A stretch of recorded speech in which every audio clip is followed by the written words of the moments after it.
This know also, that in the last days perilous times shall come.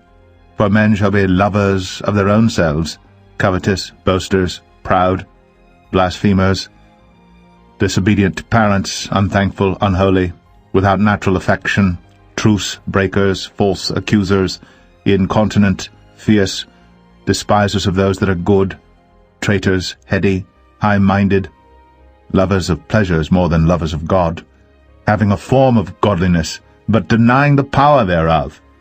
From such turn away.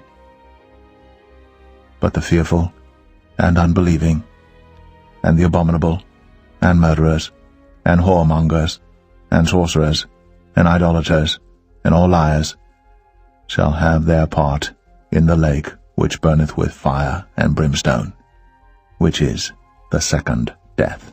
As this 1952 CIA memo says, the aim is controlling an individual to the point where he will do our bidding against his will, and even against such fundamental laws of nature as self-preservation. I don't have to tell you things are bad. Everybody knows things are bad. A dollar buys a nickel's worth. Left a legacy of the darker side of American intelligence work. George White worked with the Truth Drug Committee here at St. Elizabeth's Hospital in the nation's capital. They experimented with mescaline, scopolamine on unwitting victims. Race-specific bioweapons of the life we knew. Let us bless in the mess that we find ourselves. We fall. We know the air is unfit to breathe. Our food is unfit to eat. Be not deceived. The thought police. Evil communication. Corrupt. I've been fighting the voices in my head, I've been fighting the voices in my head.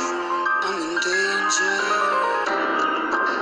Sit watching our TVs while some local newscaster tells us that today we had 15 homicides and 63 violent crimes, as if that's the way it's supposed to be. We know things are bad, worse than bad. They're crazy. This is the story of a 30-year search by U.S. intelligence agencies to perfect mind control. So afraid of you. So, have you ever heard of the Hegelian dialectic before? It's a very complex philosophy, but it can be simply broken down into three phases: problem, reaction, solution. So say a government wants to see a major change in the society that it governs. That government's going to either have to wait for a major calamity to take place in its society, or that government will have to create a major problem itself in its own society. And then when that major problem takes place, it will be the government's responsibility to manage the reaction of the people. In most cases, the government will want the people to be in a state of fear, because people are easily manageable in a state of fear.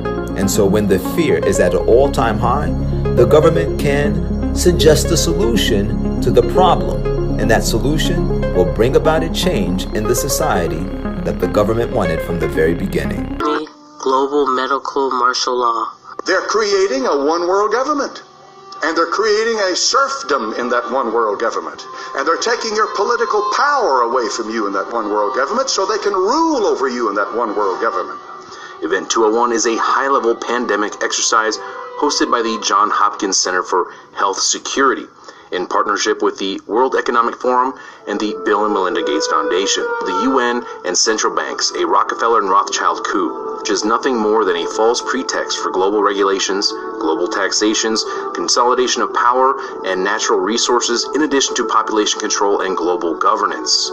Because this pandemic simulation exercise of the coronavirus took place about 6 weeks before the first illness from the coronavirus was actually reported in Wuhan, China. Now, that is one hell of a coincidence if you ask me. I'm not sure if you believe in that sort of thing. I have a hard time believing in coincidences. Another fascinating connection is the fact that not only did Bill and Melinda Gates Foundation participate in and help set up the pandemic simulation of the coronavirus outbreak, they also just so happened to fund the group, the very group who owns the patent to the deadly coronavirus and are already working on a vaccine to solve the current crisis. Again, an incredible coincidence, I know. Now, the members of the Emergency Epidemic Board in this simulation consist of representatives from major banks, the Bill and Melinda Gates Foundation, Johnson & Johnson, logistical powerhouses, the media, as well as officials from China and Americans' Center for Disease Control, just to name a few. Now, this simulation also includes news reports, which were fabricated just for this exercise. Please keep that in mind because they are eerily similar to reports we are currently seeing regarding the real-world coronavirus outbreak.